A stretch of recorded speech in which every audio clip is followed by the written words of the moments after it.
Us on the program. Pleasure, great to be here. So when we're talking about mobile money, what are we actually talking about? What's the lay of the land?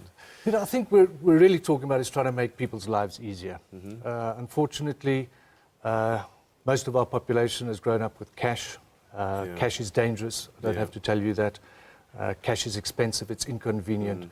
How do we move people from being unbanked to banked?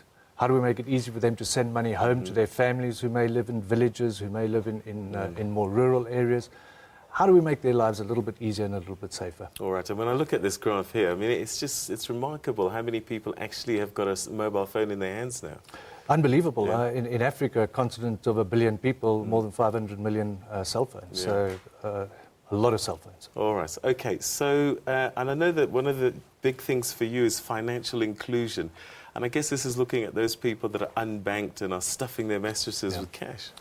Yeah, I think it's very sad, if we remember we're in 2013, that at any one point in time in South Africa, there's 12 billion rand stuck under mattresses. Wow. If we could just get a small portion of that out into the formal economy, the impact that has on job creation is enormous. All right, so when we say unbanked, what are we talking about here? Because they get paid a salary, then what happens? Well, typically they will put that money, either dig it in a hole, put it under their mattress, and all their transactions are done in cash.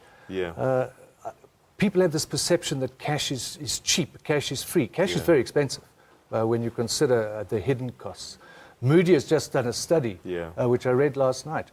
Moving people from cash to more electronic payment over a 5-year period added $983 billion to the global economy and created 1.9 million jobs. So, my goodness. Yeah, to me, a focus has got to be to really move people away from cash. Okay, so, you know, lots of people have come together. What are the issues you think that should be being debated? Because I'm thinking banks are doing one thing, network operators are doing another, and we've got this poor guy in the middle who needs solutions. No, I think you've hit the nail on the head. There's a lot of hype around mobile banking, but along with that hype, there's a lot of confusion. You've got the banks on the one hand, you've got the mobile network operators on the other, you've got retailers on the other, the card associations on the other. And let's not forget, we're talking about money. It's a highly regulated space. So you've got the regulator keeping an eye on all of these developments. Right. But I think at this point, and one of the debates from the conference yesterday was what's next in terms of innovation. Perhaps what we need to do is to bed down what we've got and make sure that it works and it is really satisfying the needs, particularly of those unbanked people. Are these people having this conversation at all? Yes, they are. Yeah? All the time. And it's ongoing and it's growing, but it's really gratifying that Wizzit as pioneers in the space. We launched 7 years ago. The big question mark was, will mobile ever become part of the mainstream payment space? I think that question has more than been answered. And so what do we need to do?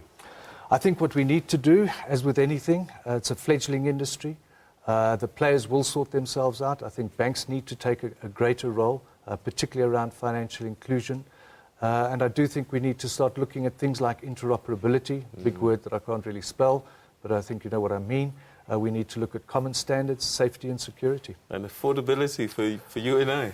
Absolutely. And if we can address the 3 A's of accessibility, availability and affordability, as you've said, but let's not forget the R, which is relevant products for that segment of the market. Right.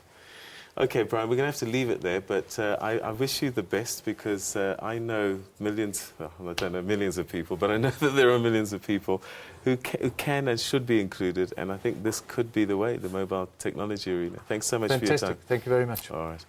That was Brian Richardson, who's MD and co-founder of Wizzit Mobile Payments. Right.